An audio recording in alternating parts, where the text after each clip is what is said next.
Start. Welcome to success. मैं शुभम अग्रवाल आज आपके लिए कॉस्टिंग एंड एस्टिमेशन का लेक्चर लेके आ रहा हूँ।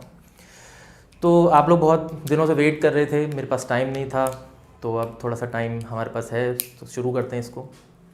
देखिए, सब्जेक्ट के बारे में मैं पहले आपको बता देता हूँ शुरू करने से पहले। देखिए, सब्जेक्ट का नाम है हमारा कॉस्टिंग एस्टिमेशन, या हम कह सकते हैं quantity serving estimation and valuation. पढ़ने से पहले समझना है कि पढ़ना क्यों है। एग्ज़ाम में तो हम आंसर कर लेंगे, लेकिन पहले समझना ज़रूरी है कि हम इसको पढ़ना क्यों चाहते हैं। हम इसलिए पढ़ना चाहते हैं क्योंकि कोई भी प्रोजेक्ट, जितने भी लार्ज प्रोजेक्ट्स हैं हमारे, इनको अगर हमें डिलीवर करना है तो इससे पहले हमें अंदाज़ा होना चाहिए कि हम इस प्रोजेक्ट में अंदर कितना काम करने वाले हैं, कितना सीमेंट लगने वाला है, कितना सैंड लगने वाला है, कितना एग्रीगेट लगने वाला है, टोटल कितना क्वांटिटी इसका यूज़ हो जाएगा, उस टोटल क्वांटिटी का कितना खर्चा आ जाएगा। तो ये सब एस्टिमेट करना पड़ेगा हमें, तभी हम इसको अप्लाई कर सकते हैं साइट के ऊपर। और जब हमें ये पता होगा कि कितना एस्टिमेट आ जाएगा तो हम निकाल सकते हैं कितना कॉस्ट आ जाएगा। तो ये सारा का सारा जो एस्टिमेशन है, ये प्रोजेक्ट बनाने से पहले हमें करना पड़ता है, और पहले करना है तो हमें आज से इसके लिए तैयार रहना पड़ेगा। दूसरी बात वैल्यूएशन की है। तो दोस्तों, वैल्यूएशन की अगर मैं बात करूँ तो वैल्यूएशन, अब हमारे पास कोई स्ट्रक्चर है, एग्जाम्पल लेने की कोशिश करता हूँ कि हमारे पास कोई स्ट्रक्चर है, उस स्ट्रक्चर की हम चाहते हैं कि उसे सेल करना चाहते हैं या रेंट पे देना चाहते हैं। तो हमें उसकी पहले वैल्यू पता होनी चाहिए कि क्या उसकी वैल्यू है, और वैल्यू कैसे निकालेंगे आप, जब आपको निकालनी आती होगी। तो उसके लिए भी आपको एस्टिमेट आना चाहिए। तो आप किसी भी प्रोजेक्ट में वैल्यूएशन करना चाहते हैं उसकी, चाहे रेंटिंग के लिए, चाहे सेलिंग पर्पज़ के लिए, चाहे आप उसकी इनकम टैक्स भरना चाहते हैं, ठीक है। तो कुछ भी करने के लिए आपको वैल्यूएशन आनी चाहिए, और वैल्यूएशन तभी आएगी जब आपको एस्टिमेट निकालना आता है। अब ये जो एस्टिमेट कैसे निकाला जाए, इसमें किस किस टाइप के एस्टिमेट होते हैं, ये सब समझ लेंगे हम, धीरे धीरे करके हर चीज़ समझेंगे। लेकिन इससे पहले मैं चाहता हूँ कि कुछ टर्म्स आपको क्लियर होने चाहिए, और इन टर्म्स को पहले समझ लेते हैं, क्योंकि इन टर्म्स का यूज़ होने वाला है इस एस्टिमेट के प्रिपरेशन में।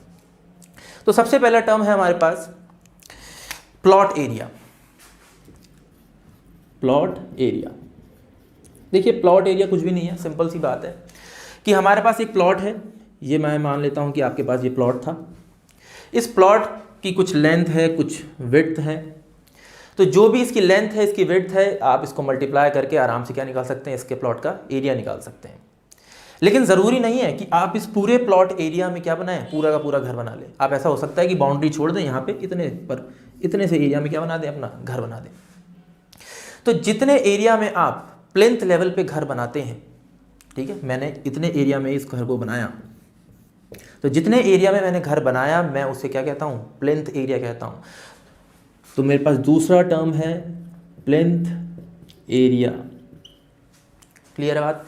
तो प्लिंथ लेवल पे, जिस लेवल पे मैं जिस लेवल पे मैं बिल्डिंग की क्या कहते हैं उसको, बिल्डिंग को बांधता हूँ, उस लेवल पे जो भी एरिया उसने कवर किया होगा उसको मैं क्या कहूँगा, प्लिंथ एरिया कहूँगा। इस प्लिंथ एरिया के अंदर मेरी वॉल्स भी इंक्लूडेड हैं। वॉल्स का एरिया भी मैं मान लेता हूँ कि इसके साइड में जो मैंने आउटर वॉल्स बनाई होंगी, ये आउटर वॉल्स का एरिया भी इसमें क्या होगा, इंक्लूडेड होगा। तो एग्जाम में आपसे क्वेश्चन पूछा जाता है कि प्लिंथ एरिया में क्या इंक्लूड किया जाता है और क्या नहीं इंक्लूड किया जाता। तो क्या इंक्लूड किया जाता है, पहले मैं आपको ये बता देता हूँ क्या क्या इंक्लूड किया जाता है। देखिए, प्लिंथ एरिया के अंदर आप जो वॉल्स का एरिया है उसको भी इंक्लूड करेंगे, वॉल एरिया। ऐसा हो सकता है कि आपने उसके बाहर से आपने क्या दिया, पोर्च दिया हो, जिसे हम कहते हैं दरवाजे के बाहर थोड़ा सा क्या दे देते हैं, बैठने के लिए आंगन दे देते हैं। तो वेरांडा जो आपने बाहर से दरवाजे के मेन डोर के बाहर जो वेरांडा दिया होता है, जिसे हम पोर्च कहते हैं इंग्लिश में, अगर आपने पोर्च दिया है तो उसको भी इंक्लूड करना है। ऐसा हो सकता है कि इस बिल्डिंग के अंदर आपने क्या दिया हो, इंटरनल शाफ्ट दिया हो, तो इंटरनल शाफ्ट का एरिया भी इंक्लूड किया जाता है।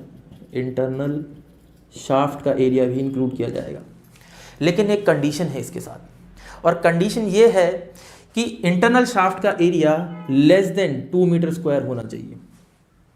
जो भी इंटरनल शाफ्ट आपने इस बिल्डिंग के अंदर प्रोवाइड किया है, उस बिल्डिंग का जो इंटरनल शाफ्ट है उसका जो एरिया है वो 2 मीटर स्क्वायर से कम होना चाहिए। अगर इससे ज़्यादा होता है तो आप इंक्लूड नहीं करेंगे। तो पोर्च का एरिया भी इंक्लूड करना है, इंटरनल शाफ्ट का एरिया भी इंक्लूड करना है, वॉल एरिया भी इंक्लूड करना है। आप अगर अंदर आपने कोई एसी के लिए डक्ट दिया है तो वो भी आपको इंक्लूड करना है। अगर आपने कोई लिफ्ट रूम दिया है अंदर तो वो भी आपको इंक्लूड करना है। तो ये सारी चीज़ें आप इंक्लूड करेंगे। अब आपको एक्सक्लूड क्या करना है ये भी देख लेते हैं। एक्सक्लूड, तो देखिए इंक्लूड तो मैंने कर दिया जो मुझे करना था, लेकिन एक्सक्लूड क्या करना है। जैसे ये एरिया जो बाहर का बचा हुआ एरिया, जैसे मैंने कोर्टयार्ड दे रखा है, कोर्टयार्ड का एरिया प्लेन्थ एरिया में इंक्लूड नहीं होगा। कोर्टयार्ड, अगर जो मैंने बोला था इंटरनल शाफ्ट का एरिया 2 मीटर स्क्वायर से कम होना चाहिए, अगर ज़्यादा होता है तो भी मैं इंक्लूड नहीं कर रहा हूँ। तो मैं कह देता हूँ कि अगर इंटरनल शाफ्ट का area, if internal shaft area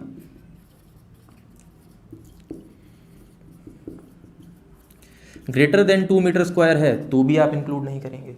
मेरी बात बिल्कुल क्लियर रखेंगे। इसके अलावा क्या इंक्लूड नहीं करेंगे, मैंने बोला था कि पॉर्च आप इंक्लूड करेंगे, जो बाहर से आपने आंगन दिया है बैठने उठने के लिए। लेकिन अगर वो कैंटिलीवर पॉर्च हुआ, मतलब आप जिसको दिमाग में इमेज थोड़ी सी क्लियर ना हो वो अपने पास गूगल करके देख सकता है इमेज को। मैं कोशिश करूंगा कि नेक्स्ट लेक्चर में आपको इमेजेस भी दिखा सकूं, लेकिन अभी फिलहाल हम ऐसे ही काम चलाते हैं। तो जो बाहर से मैंने आंगन दिया है, अगर मैंने उसमें क्या नहीं दिया, पिलर्स नहीं दिए, उसको कैंटिलीवर पॉर्च दिया हुआ है, तो कैंटिलीवर पॉर्च का एरिया भी मुझे इंक्लूड नहीं करना है। ठीक है, तो कैंटिलीवर पॉर्च का एरिया भी इंक्लूड नहीं करेंगे। बाकी देख लेते हैं, कोई कुछ पूछना चाहता है।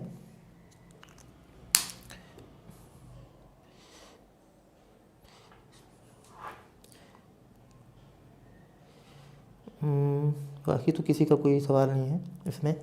चलिए ठीक है। ठीक, इसके अलावा आपको अगर आपने स्पाइरल स्टेयर केस दिया हुआ है, स्टेयर केस दिया है बाहर से, तो स्टेयर केस का एरिया भी आप इंक्लूड नहीं करेंगे। तो मैं आपको बता देता हूं कि आपको कोर्टयार्ड का एरिया भी इंक्लूड नहीं करना। आपको इंटरनल शाफ्ट का एरिया अगर 2 मीटर स्क्वायर से ज़्यादा होता है तो भी आप प्लेन्थ एरिया में इंक्लूड नहीं करेंगे। कैंटिलीवर पॉर्च का एरिया भी आप उस पर इंक्लूड नहीं करेंगे। स्पाइरल स्टेयर केस अगर आप बाहर से देते हैं तो उसका एरिया भी आप इंक्लूड नहीं करेंगे। तो प्लेन्थ एरिया को मैं फिर से डिफाइन कर देता हूँ। प्लेन्थ एरिया कुछ भी नहीं होता। प्लेन्थ एरिया वो एरिया है जितने एरिया में आपकी बिल्डिंग बनी हुई है, जिसमें आप वॉल का एरिया भी इंक्लूड करेंगे, साथ के साथ पॉर्च का एरिया भी। अगर इंटरनल एरिया इंटरनल शाफ्ट का area less than 2 meter square है, अगर एसी डक्ट दी है या लिफ्ट दी है, आपने कुछ भी अंदर दिया हुआ है, तो उसका एरिया सब इंक्लूडेड होगा। लेकिन सिंपल भाषा में बोलूँ तो जितने एरिया में आपने बिल्डिंग बनाई है उसको मैं प्लिंथ एरिया बोलता हूँ। लेकिन इसके अंदर आप कोर्टयार्ड का एरिया, बाहर से जो गार्डन आपने दिया हुआ है, खुली जगह दी है, उसको इंक्लूड नहीं करना है। इंटरनल शाफ्ट का एरिया 2 मीटर स्क्वायर से ज़्यादा है तो भी इंक्लूड नहीं करना है। कैंटिलीवर पॉर्च दी है तो भी इसको इंक्लूड नहीं करेंगे। और साथ के साथ अगर स्पाइरल स्टेयर केस दिया है बाहर से तो उसको इंक्लूड नहीं करेंगे। तो ये प्लिंथ एरिया है। सेकेंडरी, इसके बाद अगर मैं प्लिंथ एरिया की बात करूं तो प्लिंथ एरिया के बाद आ जाता है हमारा कारपेट एरिया। देखिए कारपेट एरिया की भी बात कर लेते हैं।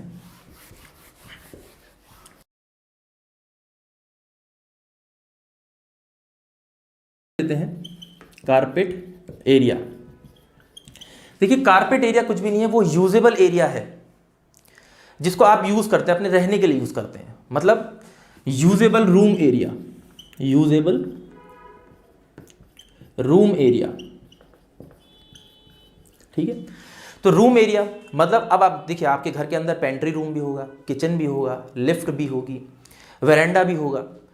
तो कारपेट एरिया में ये सब कवर नहीं होते। क्या क्या एक्सक्लूड, मैं ऐसा कह सकता हूं कि कारपेट एरिया जो होता है आपका वो होता है plinth area minus number of factors. और ये फैक्टर्स बहुत सारे हैं, जैसे कि एग्जांपल ले लेता हूँ नंबर ऑफ फैक्टर्स की। पहला, आप वेरेंडा का एरिया भी कंसिडर नहीं करेंगे। आपने अगर कोई लिफ्ट रूम दिया हुआ है तो उसका एरिया भी आप कंसिडर नहीं करेंगे। अगर आपने कैंटीन दी हुई है, कोई मान लेते हैं हॉस्पिटल है या कुछ भी है ये, तो उसमें कैंटीन दी है तो उसका एरिया भी आप कंसिडर नहीं करेंगे। अगर आपने किचन है आपके घर के अंदर तो उसका एरिया भी आप कंसिडर नहीं करेंगे। पेंट्री, भंडार घर, इसका एरिया भी आप कंसिडर नहीं करेंगे। मैं सिर्फ इतना कहना चाहता हूँ कि कारपेट एरिया में आप जो जिस कमरे के अंदर रहेंगे, जो आप अपने रहने के लिए कमरा यूज़ कर रहे हैं, जो जगह यूज़ कर रहे हैं, वो सिर्फ कारपेट एरिया में इंक्लूड होगा। क्लियर है मेरी बात? तो प्लिंथ एरिया में से ये सारे एरियाज अगर आप माइनस कर दें, वरांडा का एरिया, लिफ्ट का एरिया, कैंटीन का एरिया, या आपने कोई स्टोर रूम बनाया है, ठीक है, तो उसको भी आप क्या कर सकते हैं, उसके अंदर से एक्सक्लूड कर सकते हैं। ये सारे के सारे एरिया आप उसके अंदर इंक्लूड नहीं करेंगे, ठीक है, ये सब एक्सक्लूडेड एरिया हैं। तो प्लिंथ एरिया में से अगर इन सब का एरिया निकाल दिया जाए तो ये कैसा होगा, कारपेट एरिया होगा। क्लियर है मेरी बात? इंटरनल शाफ्ट क्या होता है, सवाल ये है, ठीक है। देखिए इंटरनल शाफ्ट आप सैनिटरी इंस्टॉलेशंस के लिए पाइप वगैरह लगाते हैं बिल्डिंग के अंदर। आपने बिल्डिंग में देखा होगा, खिड़की से अगर आप देखें अपनी किचन की या फिर बाथरूम की खिड़की से देखेंगे तो आपको एक शाफ्ट टाइप की नज़र आएगी। तो वो इंटरनल शाफ्ट, ताकि आप क्या कर सकें, ऊपर से जो सेकंड फ्लोर पे, थर्ड फ्लोर पे जितने भी आपके पाइप्स निकल रहे हैं बाथरूम से या फिर आपके किचन से, ये सारे के सारे पाइप्स उसी शाफ्ट से होके जाते हैं। तो अगर इसका एरिया, इंटरनल शाफ्ट का एरिया 2 मीटर स्क्वायर से कम है तो आप प्लिंथ एरिया में कंसिडर कर लीजिए। अगर नहीं है तो आप उसको एक्सक्लूड करना पड़ेगा आपको। क्लियर है मेरी बात? और कोई सवाल है?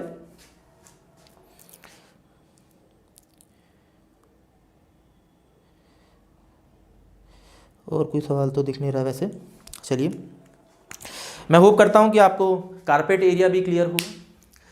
इसके अलावा एक टर्म और भी है हमारे पास, फ्लोर एरिया। देखिए फ्लोर एरिया कुछ भी नहीं है,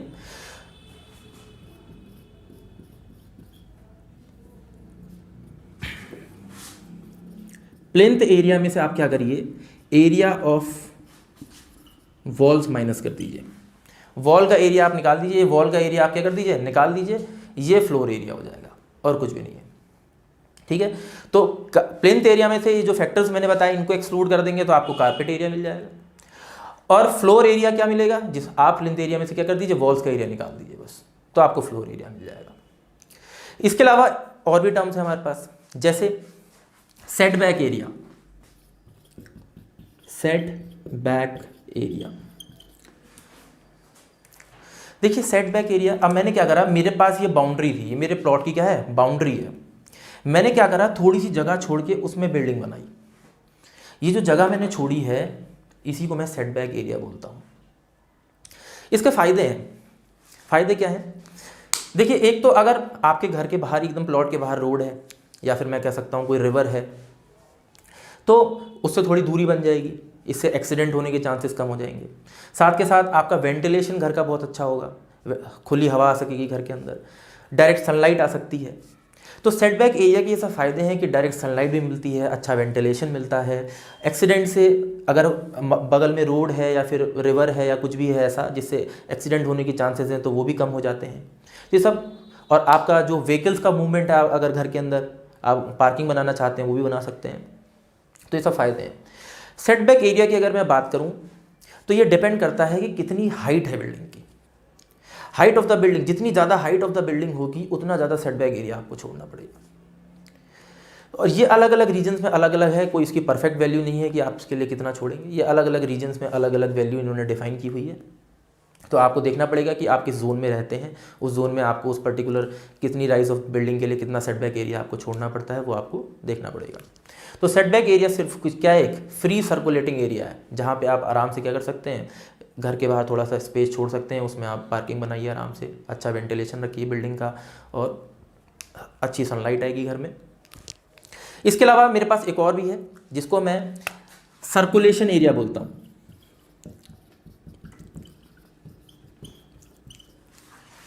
तो वो एरिया, देखिए सर्कुलेशन एरिया वो एरिया है जो मूवमेंट के लिए यूज होता है।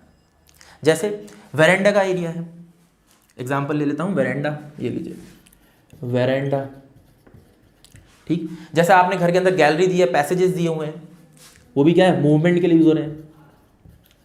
लिफ्ट का एरिया है, ये भी आपके क्या है, मूवमेंट के लिए यूज हो रहे हैं, पर्सन्स के मूवमेंट के लिए जो एरिया यूज हो रहा है। तो वेरेंडा भी मूवमेंट के लिए यूज होता है, पैसेजेस भी मूवमेंट के लिए यूज होते हैं, लिफ्ट भी मूवमेंट के लिए, स्टेयर केस का एरिया, स्टेयर केस एटसेट्रा।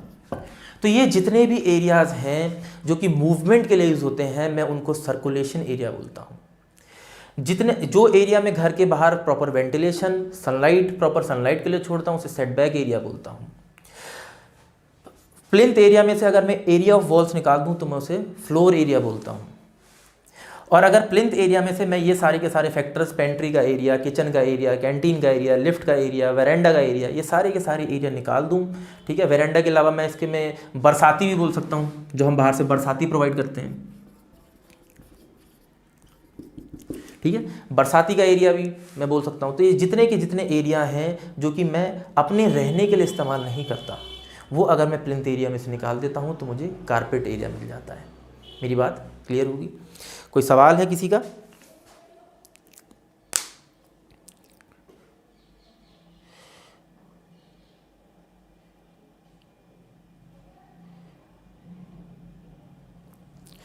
चलिए, कोई सवाल नहीं है फिलहाल तो।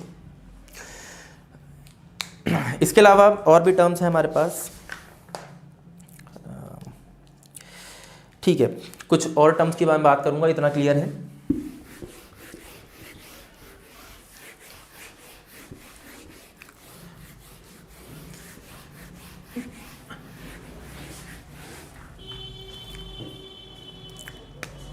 एग्जाम्पल ले लेते हैं। Lump sum items, lump sum items. देखिए, एक ही टर्म भी हमें बहुत क्लियर होना चाहिए। क्यों होना चाहिए? देखिए, कोई भी प्रोजेक्ट बनाया जाता है, उसका एस्टिमेट पहले से लगाया जाता है, और उस एस्टिमेट में कुछ ऐसे टर्म्स भी होते हैं, कुछ ऐसे आइटम्स भी होते हैं जिनकी पहले से हम एग्जैक्ट कॉस्ट नहीं लगा सकते कभी भी। जैसे कि एग्जांपल मैं ले लेता हूँ इस लम्प सम आइटम्स के अंदर, आपका work charge establishment, work charge establishment charges, work charge establishment charges. Work charge establishment charges क्या होते हैं, इसकी बात कर लेते हैं पहले। वर्क चार्ज एस्टेब्लिशमेंट चार्जेस, जैसे आप कोई भी प्रोजेक्ट है, आप उसको एग्जीक्यूट करना चाह रहे हैं, तो उसके लिए आपको चौकीदार भी हायर करने पड़ेंगे, लेबर हायर करने पड़ेंगे, सुपरवाइज़र हायर करने पड़ेंगे। तो इन सब की सैलरी भी तो देनी है आपको, और आप नहीं बता सकते इस चौकीदार को कितने टाइम में यूज़ करने वाला हूँ, या ये जो सुपरवाइज़र मैं हायर कर रहा हूँ इसकी क्या कॉस्ट आ जाएगी एंड ऑफ द प्रोजेक्ट तक। क्यों? क्योंकि ऐसा भी हो सकता है कि प्रोजेक्ट बीच में किसी गवर्नमेंट रीज़न की वजह से क्या हो जाए, स्टॉप हो जाए, या रेनी सीज़न आ गया उसकी वजह से कुछ उसमें दिक्कत आ गई। तो ऐसा हो सकता है कि जो लेंथ ऑफ द प्रोजेक्ट है, जो टाइम ऑफ द प्रोजेक्ट है, वो थोड़ी सी एक्सीड कर जाए। तो मैं एग्जैक्ट नहीं बता सकता कि इस चौकीदार को मुझे कितनी सैलरी देनी पड़ेगी, या इस सुपरवाइज़र को कितनी सैलरी देनी पड़ेगी। तो इसके लिए मैं पहले से ही एक परसेंटेज मान के चलता हूँ एक्सपीरियंस बेसिस पे कि कितना परसेंट इनकी टोटल सैलरी में मुझे देना पड़ेगा। तो अगर मैं परसेंटेज वाइज बात करूँ तो वर्क चार्ज एस्टेब्लिशमेंट में मुझे करीब 1.5 से 2% मुझे पहले से ही फिक्स करना पड़ता है कि जितनी भी एस्टिमेटेड कॉस्ट आने वाली है उसका 1.5 से 2% मैं वर्क चार्ज एस्टेब्लिशमेंट के लिए रख दूंगा। अब कुछ कॉस्ट ऐसी भी होती है जिनको मैं पहले से देख नहीं सकता कि ये आ सकती है। मान लेते हैं कि कुछ हादसा हो गया, या कोई एक्सीडेंट हो गया, या कोई ऐसी कॉस्ट है जो मैं पहले से पता ही नहीं लगा पा रहा हूँ कि अगले को आने वाली है। तो अनफॉर्सीन कॉस्ट कहते हैं इनको, और इनको टेक्निकली कॉन्टेंजेंसीज बोला जाता है।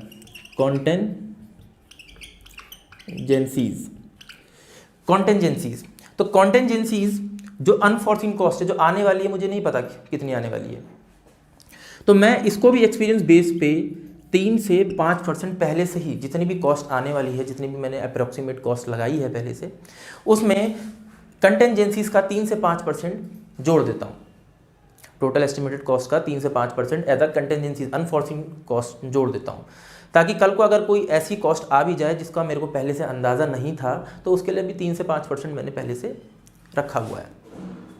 उसके बाद कुछ ऐसी कॉस्ट आने वाली है जैसे इलेक्ट्रिफिकेशन। भाई अगर मुझे कोई प्रोजेक्ट एग्जीक्यूट करना है तो वहाँ पे बिजली चाहिए, पानी चाहिए, तो इलेक्ट्रिफिकेशन चार्जेस चाहिए, उसके लिए भी मुझे कॉस्ट चाहिए पहले से। मुझे नहीं पता कि एग्जैक्टली कितनी बिजली खर्च हो जाएगी या कितना पानी लग जाएगा। तो एग्जैक्टली मैं तो क्या कर रहा हूँ, इलेक्ट्रिफिकेशन के लिए भी मैं पहले से 8% जोड़ के रख लेता हूँ कि भैया जितना कॉस्ट आने वाला है उसका लगभग 8% इलेक्ट्रिफिकेशन में खर्च हो जाएगा। ऐसा ही मैं वाटर सप्लाई के लिए, सैनिटेशन के लिए, वाटर सप्लाई एंड सैनिटेशन, इसके लिए भी लगभग 8% पहले से ही चूज़ करके रख लेता हूँ कि जितना भी टोटल एस्टिमेट तैयार होगा उसमें 8% वाटर सप्लाई के लिए यूज़ हो जाएगी। साथ में अब मुझे वहाँ इलेक्ट्रिक फैंस भी चाहिए, तो फैंस के लिए भी मुझे नहीं पता कि एग्जैक्टली कितने फ़ैन की ज़रूरत पड़ जाएगी या, तो मैं इलेक्ट्रिक फैंस के लिए भी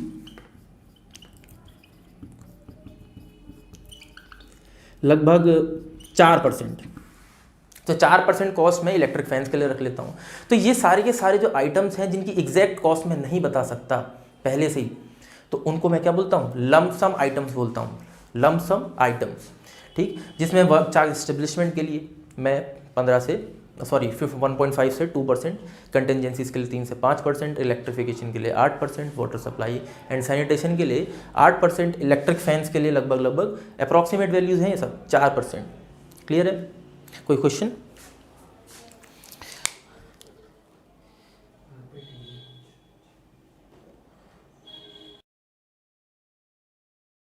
कारपेट एरिया, ठीक है, कारपेट एरिया दोबारा पूछना चाह रहे हैं, मैं फिर से बता देता हूँ आपको कारपेट एरिया।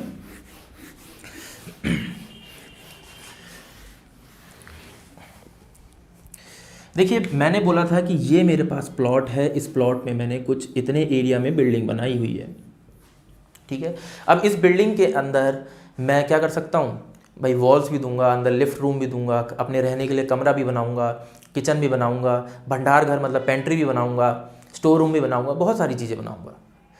लेकिन मैं ये कह रहा हूँ कि कारपेट एरिया वो एरिया है जो मैं यूजेबल, जो मैं अपने रहने के लिए एरिया इस्तेमाल करूँगा, और अपने रहने के लिए कौन सा, मेरा रूम होगा।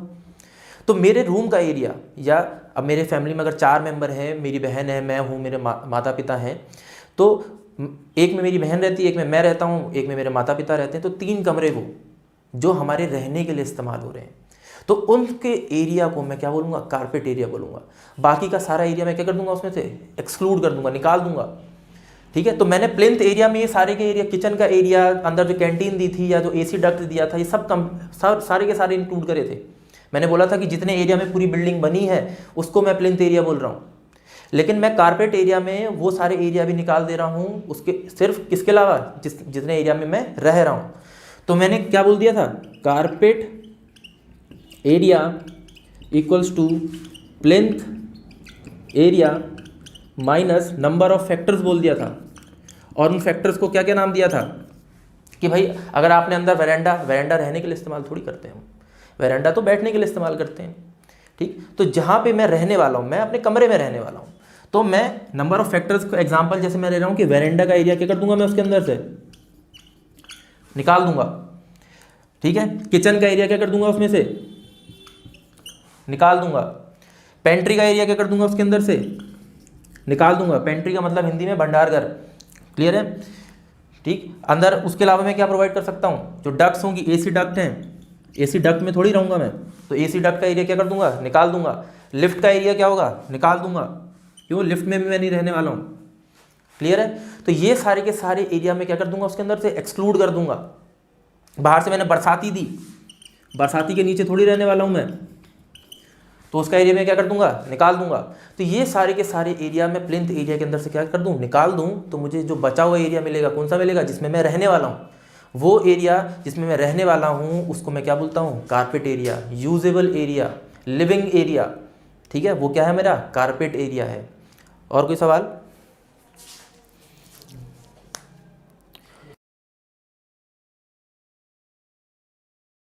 बिल्कुल नहीं, कारपेट एरिया में आप वॉल्स का इंक्लूजन नहीं करेंगे। ठीक है, कारपेट एरिया में आप एरिया ऑफ वॉल्स भी निकाल देंगे। ठीक है, कारपेट एरिया में जितना एरिया में आप रहने वाले हैं, आप वॉल के एरिया में नहीं रहने वाले हैं। क्लियर है मेरी बात? और कोई क्वेश्चन?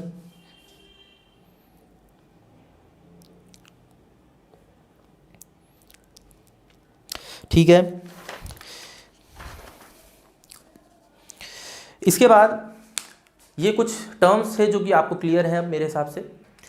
इसके अलावा अब देखिए, जब मुझे कोई भी प्रोजेक्ट करना है तो पहले एस्टिमेट करना पड़ेगा, और एस्टिमेट 2 तरीके हैं।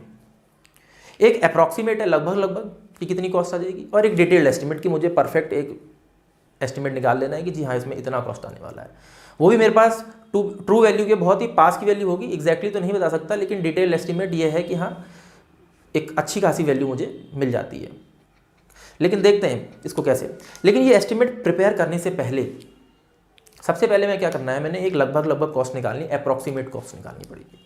उस अप्रॉक्सीमेट कॉस्ट को मैं तैयार करके मैं कहाँ लेके जाऊँगा, एडमिनिस्ट्रेटिव अथॉरिटी के पास लेके जाऊँगा। जिस भी अथॉरिटी के लिए मैं काम करता हूँ, चाहे मैं CPWD के लिए काम करता हूँ, चाहे PWD के लिए काम करता हूँ, या किसी भी ऑर्गेनाइजेशन में मैं काम करता हूँ, उस ऑर्गेनाइजेशन की एडमिनिस्ट्रेटिव अथॉरिटी के पास मैं लेके जाऊँगा, उसकी अप्रॉक्सीमेट कॉस्ट उनको दिखाऊँगा।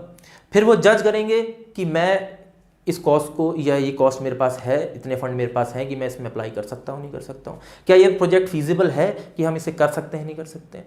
तो जब उन्हें ऐसा लगेगा कि ये इतना फंड हमारे पास अवेलेबल हो जाएगा और इस प्रोजेक्ट को हम बना सकते हैं, ये फीजिबल प्रोजेक्ट है, तब हम क्या कर सकते हैं, वो हमें क्या कर देंगे, सैंक्शन करके दे देंगे। और इस टाइप के सैंक्शन को मैं एडमिनिस्ट्रेटिव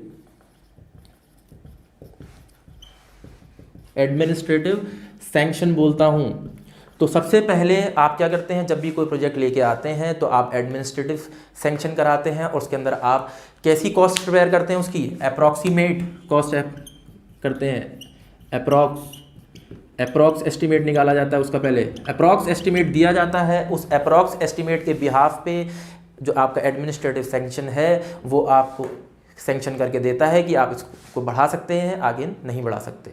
जब ये चूज़ हो जाता है तब आप उसके बाद क्या करते हैं, उसका डिटेल्ड एस्टिमेट बनाते हैं, उसकी डिज़ाइनिंग करते हैं, प्लानिंग करते हैं कि किस तरह से इस प्रोजेक्ट को प्लान किया जाएगा, इसको कैसे एग्जीक्यूट किया जाएगा, उसमें जो भी मेंबर्स इस्तेमाल होने वाली उनकी डिज़ाइनिंग होती है, कितना इसके अंदर डिटेल तरीके से पूरा एस्टिमेट निकाला जाता है कि जी हाँ इसके अंदर इतनी कॉस्ट आने वाली है, ये सब। और फिर इसको कहाँ भेजा जाता है, टेक्निकल टीम के पास भेजा जाता है। वो टेक्निकल टीम ये देखती है कि जी हाँ ठीक है, सारे के सारा स्ट्रक्चर स्टेबल है, हमारा जो भी कॉस्ट आने वाली है वो ठीक है, हम कर सकते हैं। तो फिर वो टेक्निकल टीम इसको क्या कर देती है, सैंक्शन कर देती है। और इस टाइप के सैंक्शन को क्या बोला जाता है, टेक्निकल सैंक्शन बोला जाता है। ठीक है, तो टेक्निकल सैंक्शन में डिटेल्ड एस्टिमेट तैयार किया जाता है, डिटेल्ड एस्टिमेट। तो क्लियर रहेंगे कि जब एडमिनिस्ट्रेटिव सैंक्शन के लिए भेजा जाता है तब अप्रॉक्सीमेट एस्टिमेट करके भेजा जाता है, लेकिन जब हम टेक्निकल टीम के पास भेजते हैं तब हम पूरी डिटेल उसके अंदर अवेलेबल कराते हैं कि इसकी क्या डिज़ाइनिंग होगी, क्या प्लानिंग होगी, किस तरह से इसको एग्जीक्यूट किया जाएगा, इसमें क्या एक्चुअल कॉस्ट आ सकती है। तो हमारे पास क्या होना चाहिए, डिटेल्ड एस्टिमेट होना चाहिए, तभी हम टेक्निकल सैंक्शन करा सकते हैं। जब टेक्निकल सैंक्शन हो गया उसके बाद आप किसको भेज देंगे, फाइनेंशियल डिपार्टमेंट को भेज देंगे। फाइनेंशियल डिपार्टमेंट क्या करेगा, एक्सपेंडिचर आपका सैंक्शन कर देगा। तो टेक्निकल टीम क्या करती है, एक्सपेंडिचर सैंक्शन। तो एक्सपेंडिचर आपका कौन स्पेसिफाई करता है, एक्सपेंडिचर फाइनेंशियल डिपार्टमेंट। और जब आपको एक्सपेंडिचर मिलना शुरू कर जाएगा तो आप अब क्या कर सकते हैं, पूरे के पूरे प्रोजेक्ट को इम्प्लीमेंट कर सकते हैं। तो अब मैंने ये कहा कि एडमिनिस्ट्रेटिव के पास आप अप्रॉक्स लेके जाएंगे और टेक्निकल टीम के पास आप डिटेल लेके जाएंगे, लेकिन ये अप्रॉक्स और डिटेल आपको तैयार भी तो करना पड़ेगा। तो इस अप्रॉक्स को, इस डिटेल्ड एस्टिमेट को कैसे तैयार किया जाता है ये हमें सीखना है यहाँ पे। अब अप्रॉक्स एस्टिमेट किस टाइप के होते हैं, ये भी कई टाइप के होते हैं। तो अप्रॉक्स एस्टिमेट कितने टाइप के होते हैं और आपके डिटेल्ड एस्टिमेट कितने टाइप के होते हैं, ये हमें जानना है, देखते हैं। लेकिन एक टेक्निकल टर्म अभी भी रह गया है और उस टेक्निकल टर्म को मैं कहूँगा कॉन्ट्रैक्टर्स प्रॉफिट। तो जितना भी आपने एस्टिमेट तैयार करा, आप इसको किसी को तो देंगे, कॉन्ट्रैक्ट देंगे इसको करने का। तो जो कॉन्ट्रैक्टर होगा वो भी अपना कुछ ना कुछ फ़ायदा देखेगा। तो जो कॉन्ट्रैक्टर का प्रॉफिट होता है, कॉन्ट्रैक्टर का जो प्रॉफिट होता है उसको अगर मैं जनरली बोलूँ तो 10% होता है। एग्जाम में पूछा जाता है कि कॉन्ट्रैक्टर का कितना जनरल प्रॉफिट होता है, तो जितना भी कॉस्ट आने वाला है प्रोजेक्ट के अंदर उसका लगभग 10% कॉस्ट कौन लेगा, कॉन्ट्रैक्टर लेगा। ठीक है, लेकिन इसमें भी अब काम बड़ा भी हो सकता है, छोटा भी हो सकता है। तो अगर लार्ज स्केल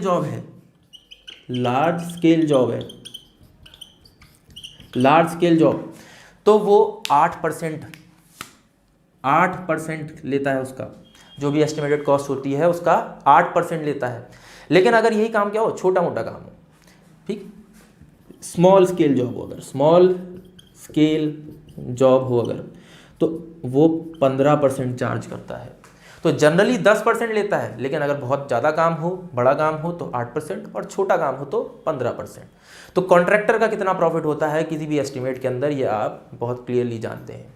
क्लियर है मेरी बात? इसके बाद अब देखते हैं कि किस किस टाइप के एस्टिमेट होते हैं, उन एस्टिमेट को कैसे कैलकुलेट किया जाता है, ये सीखना है। तो 5 मिनट का ब्रेक लेते हैं, इसके बाद वापस आते हैं।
शुरू है।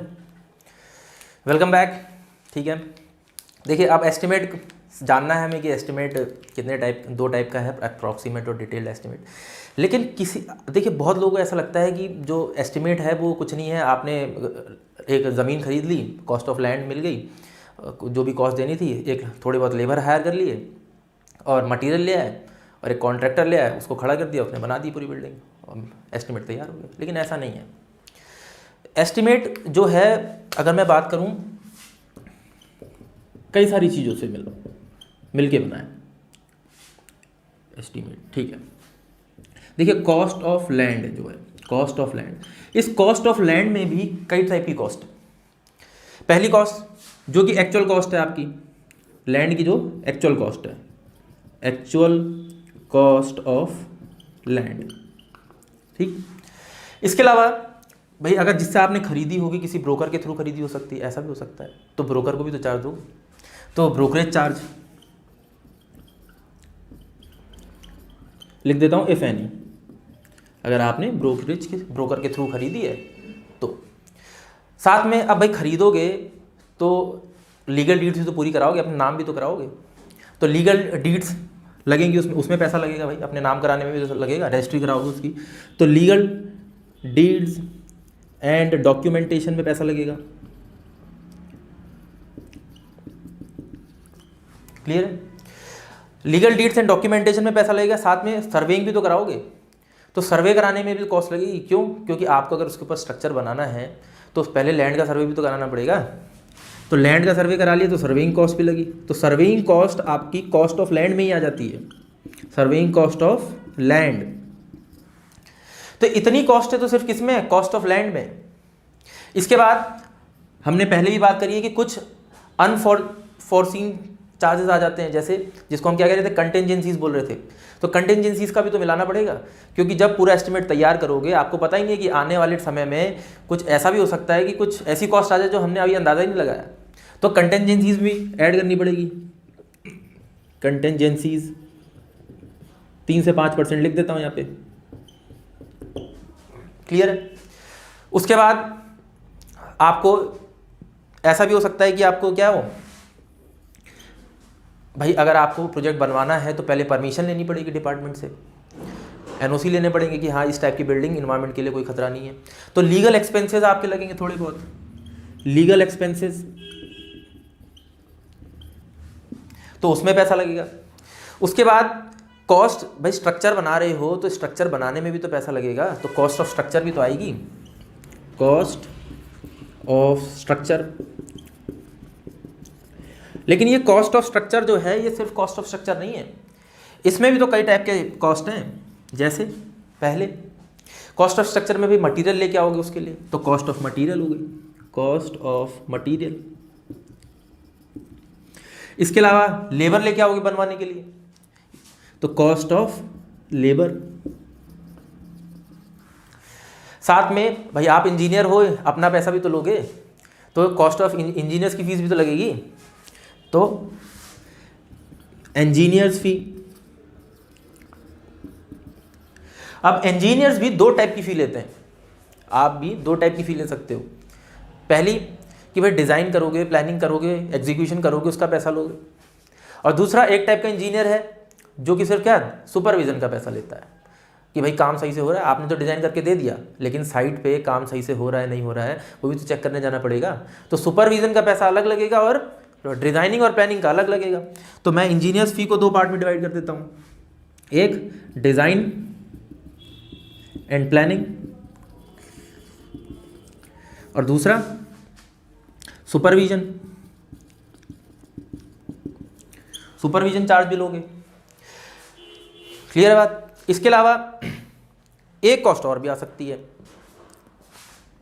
भाई वहाँ पे तुम्हें बिजली पानी चाहिए था, तो बिजली पानी के लिए परमिट भी तो लोगे, तो परमिट फॉर वाटर डिपार्टमेंट से लेके आओगे, भैया इतना पानी चाहिए या इतनी बिजली चाहिए, तो वाटर एंड इलेक्ट्रिफिकेशन चार्जेस भी लग जाएंगे, वाटर एंड इलेक्ट्रिफिकेशन।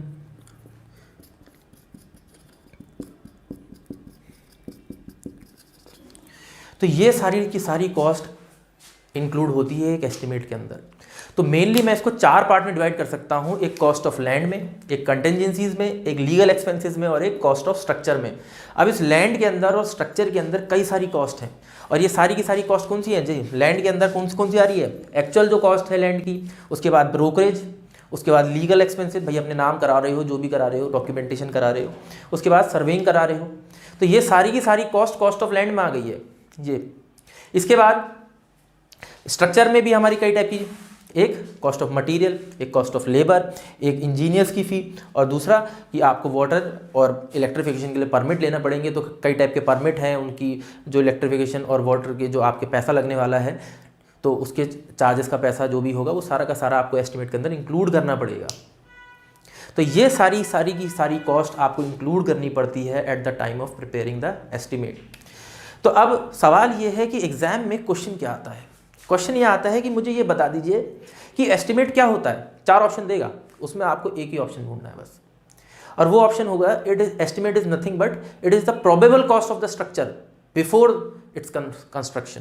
उसके कंस्ट्रक्ट होने से पहले एक जो प्रोबेबल कॉस्ट आ सकती है, जो जब हम इस प्रोजेक्ट को बनाएंगे जो कॉस्ट आ सकती है, उसे मैं एस्टिमेट बोलता हूँ।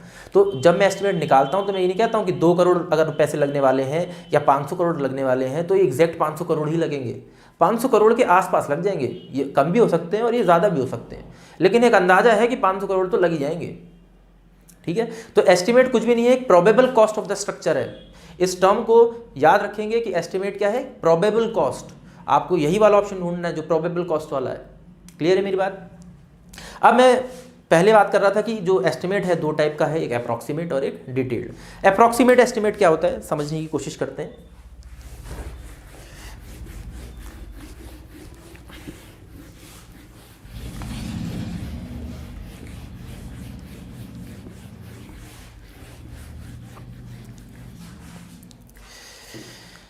अप्रॉक्सीमेट का मतलब तो सब जानते होंगे मेरे हिसाब से यहाँ पे, कि अप्रॉक्सीमेट का मतलब अंदाज़ा, लगभग। ठीक है, अप्रॉक्सीमेट एस्टिमेट।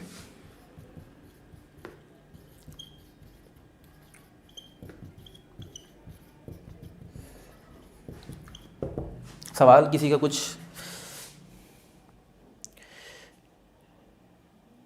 भाई फ्री क्लास है भाई।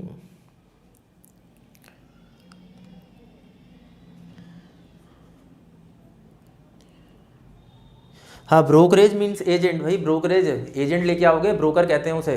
ठीक है, तो एजेंट लेके आओगे, तुम्हें खरीद के देगा, फ्री में थोड़ी देगा, कुछ ना कुछ पैसा तो लेगा।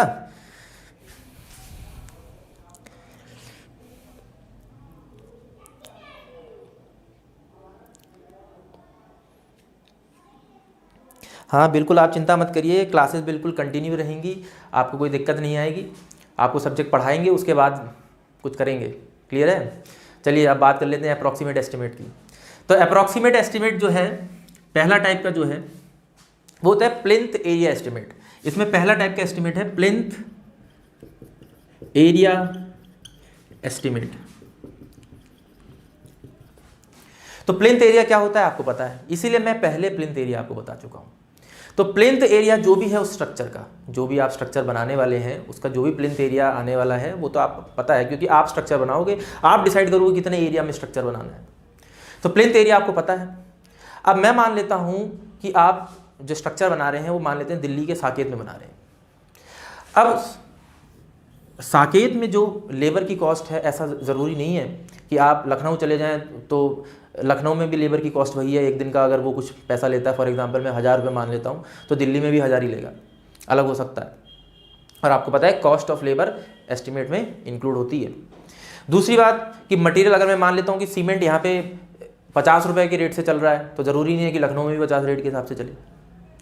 तो कहना ये चाहता हूँ मैं कि अलग अलग रीजन्स में अलग अलग रेट चलते हैं, लेबर्स के भी, मटेरियल के भी।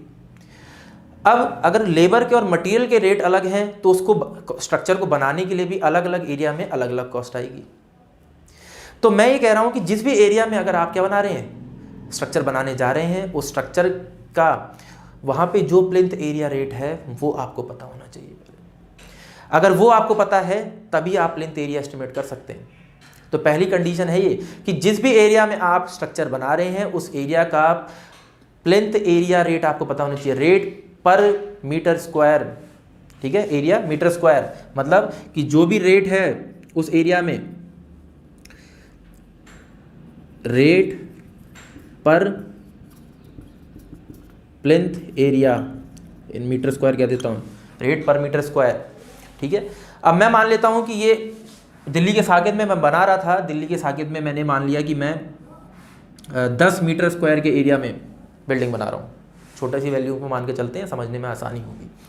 10 मीटर स्क्वायर के एरिया में बना रहा हूँ, और यहाँ का प्लिंथ एरिया रेट जो है, ठीक है, अब प्लिंथ एरिया रेट पता कैसे चलता है? सबसे पहली बात तो ये देखिए, ऐसा हो सकता है कि कोई और बिल्डिंग भी बनी हो उस एरिया के अंदर, और 5 बाय 2 मीटर की बिल्डिंग है, तो आपने क्या करा, पता लगाया जी कि 5 बाय 2 मतलब 10 मीटर स्क्वायर की बिल्डिंग जो है, ये इसको बनाने में, इतने प्लिंथ एरिया में जो बिल्डिंग बनाई गई है, इसको बनाने में कितना पैसा लग गया?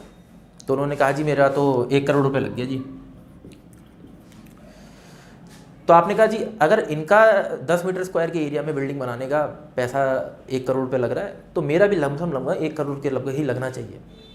क्यों? क्योंकि भाई लेबर वही होगी, आपको भी सीमेंट उसी रेट में मिलेगा, तो सारी की सारी एमिनिटीज़ जो हैं जो उस एरिया में अवेलेबल है आपको भी उसी रेट में मिल रही है।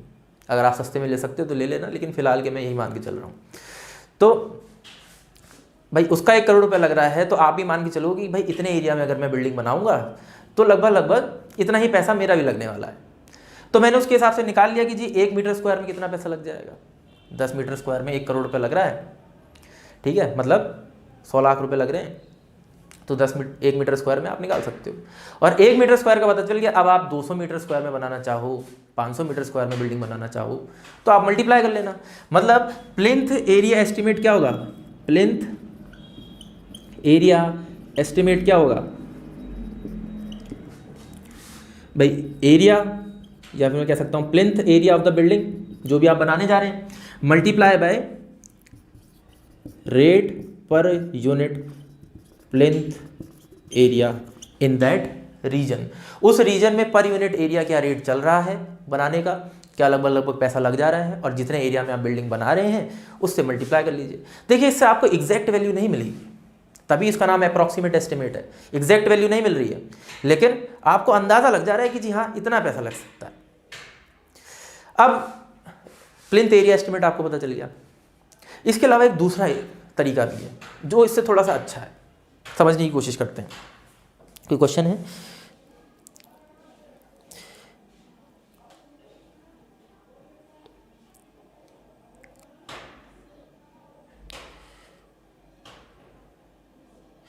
चलिए ठीक है, नेक्स्ट है हमारे पास cubical rate estimate. Cubical rate estimate,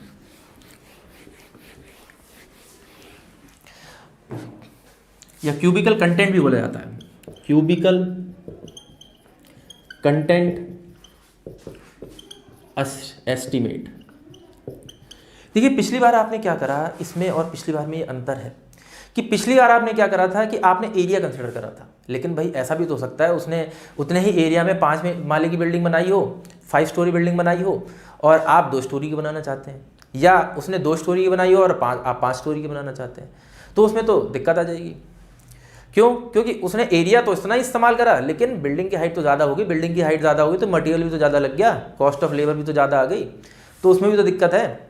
इसलिए ये एक उससे बेहतर तरीका इसलिए है क्योंकि आप इसमें क्यूबिकल कंटेंट, मतलब आपने पिछली बार सिर्फ लेंथ और ब्रेड्थ बिल्डिंग की कंसिडर करी थी, ये लेंथ और ये ब्रेड्थ कंसिडर करी थी, लेकिन इस बार आप हाइट भी कंसिडर करेंगे, हाइट भी कंसिडर करेंगे, मतलब length into breadth into height. तो आपको अब फिर वही करना है, आपको ये पता होना चाहिए कि उस पर्टिकुलर रीजन में कितना क्यूबिकल रेट है, मतलब कि 1 मीटर क्यूब वॉल्यूम तैयार करने में मेरा कितना पैसा लग जा रहा है।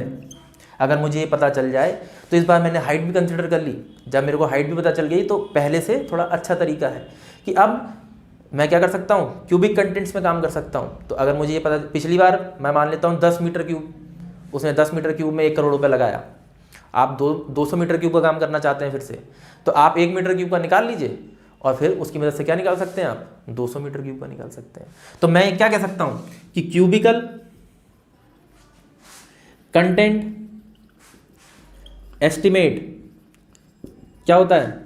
जो भी क्यूबिकल कंटेंट आपको तैयार करना है उस बिल्डिंग का, cubical content of that building, जो भी बिल्डिंग आप बनाना चाहते हैं, multiplied by cubical content rate in that area, जिस एरिया में आप बनाना चाहते हैं। अब देखिए ऐसा है कि ये भी अप्रॉक्सीमेट, क्यों? क्योंकि ऐसा हो सकता है कि भाई उसने महंगी टाइलें लगाई हो, आप सस्ती लगाना चाहते हैं, तो उस केस में गड़बड़ होगी। क्यों? क्योंकि आपका सस्ता बन सकता है प्रोजेक्ट, उसका महंगा बना होगा। ऐसा हो सकता है कि आप और महंगी टाइल इस्तेमाल कर सकते हैं, या और सारे मेंबर्स हैं, आपने वुडन वो भी करानी है, काम कराना है घर के अंदर अपने, तो उस केस में आपका जो एस्टिमेट है वो थोड़ा सा ज़्यादा हो जाएगा। तो ये भी अप्रॉक्सीमेट वैल्यू ही है, क्योंकि आप इसमें क्वालिटी ऑफ द मटेरियल को कंसिडर नहीं कर पा रहे हैं। तो ये भी एक क्या है? अप्रॉक्सीमेट एस्टिमेट है। क्लियर है मेरी बात? तो मेरे को ये पता चल गया है प्लेनथ एरिया एस्टिमेट कैसा होता है, क्या होता है, कैसे निकाला जाता है। क्यूबिकल कंटेंट एस्टिमेट कैसा होता है, क्या होता है, कैसे निकाला जाता है। एक तीसरा मेथड भी है मेरे पास, कोशिश करते हैं समझने की।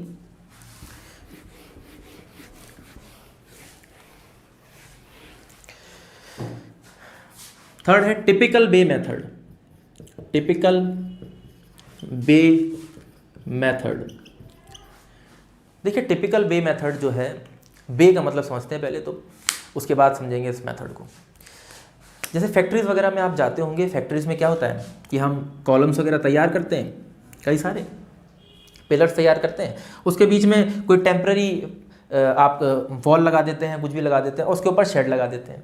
तो हम बेसिकली क्या करते क्या हैं, पूरे के पूरे लेंथ और विड्थ को नंबर ऑफ बेज में कन्वर्ट कर देते हैं। मान लेते हैं कि एक कॉलम, दूसरा कॉलम, तीसरा कॉलम, चौथा कॉलम, पांचवा कॉलम, ये 5 कॉलम मैंने लगाए, तो कितने नंबर ऑफ बेज हो गए? 1 2 3 4 बेज हो गए उस पर्टिकुलर बिल्डिंग के अंदर। तो 4, अब मैं ये पता लगा लूँ कि उस रीजन में एक बे कंस्ट्रक्ट करने में कितना पैसा लग जाता है। तो जितने नंबर ऑफ बेज की मैं बिल्डिंग बनाना चाहता हूँ उसको मैं मल्टीप्लाई कर दूंगा। तो मैं क्या लिख सकता हूँ कि एस्टिमेट क्या हो जाएगा, number of beige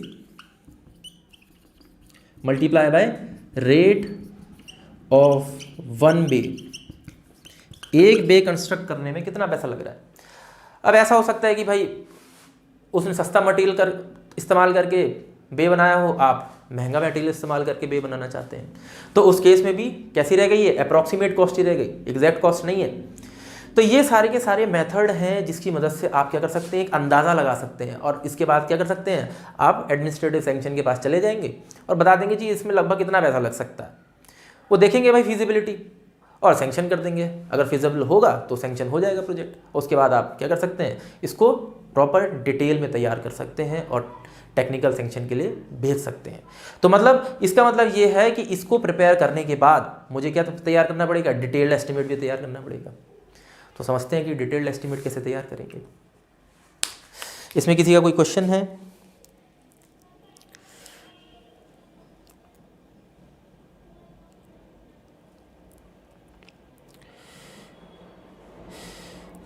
Moin course तो जो है आपका जल्दी कंप्लीट हो जाएगा, क्योंकि कॉस्ट एंड एस्टिमेशन में जितनी मेहनत आप सॉइल में करना चाहते हैं, जितनी करते हैं बल्कि, और जितनी इन्वायरमेंट जैसे सब्जेक्ट्स में करते हैं, इतनी मेहनत आपको इसमें नहीं करनी है। देखिए मैं पहली बात ये बता देता हूँ कि जो आपका कॉस्ट एंड एस्टिमेशन है, इनके कंपैरिजन में काफ़ी सिंपल सब्जेक्ट है। इससे जो क्वेश्चन आते हैं काफ़ी डायरेक्ट होते हैं। तो जैसे मैं जो परसेंटेज की वैल्यू आपको बता रहा हूँ कि जी कॉन्ट्रैक्टर का प्रॉफिट जनरली जो आपका है 10% होता है। एग्जाम में एज इट इज़ आता है कि आप बता दीजिए कॉन्ट्रैक्टर का इतना प्रॉफिट होता है, या मुझे बता दीजिए कि ये क्यूबिकल कंटेंट एस्टिमेट मेथड कैसा है, अप्रॉक्सीमेट है या डिटेल्ड है, या मुझे बता दीजिए एस्टिमेट क्या होता है। तो इस टाइप के क्वेश्चंस हैं, बहुत सिंपल क्वेश्चंस हैं। और ये एस्टिमेट कैसे किया जाता है, इसके बहुत छोटे छोटे न्यूमेरिकल आते हैं जो कि आपके बहुत ज़्यादा नहीं तो 5 से 6 लाइन में सॉल्व हो जाते हैं। तो कैसे करते हैं, एक अच्छे खासे लेवल के क्वेश्चंस हम यहाँ पे कर लेंगे। उसके बाद छोटा क्वेश्चन आएगा तो वैसे भी हम लगा लेंगे। अगर हमें अच्छी क्वालिटी का क्वेश्चन करना आता है तो छोटा क्वेश्चन तो हम वैसे भी कर सकते हैं। तो आप बिल्कुल दिक्कत मत मानिए, सारे का सारा टॉपिक मैं आपका क्लियर करा दूंगा, कवर अप करा दूंगा। आप बस आराम से बैठिए, यहाँ बने रहिए और आपका सारा का सारा सिलेबस कंप्लीट हो जाएगा। बिल्कुल चिंता की कोई बात नहीं है।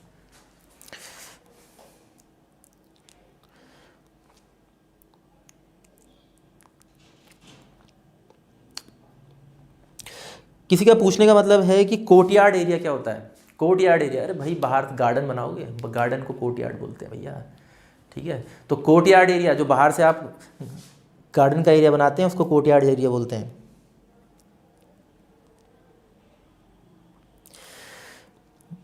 बुर्ज खलीफा का एरिया निकाल दें तुम्हारे लिए, तुमसे नहीं पढ़ा जाएगा भैया।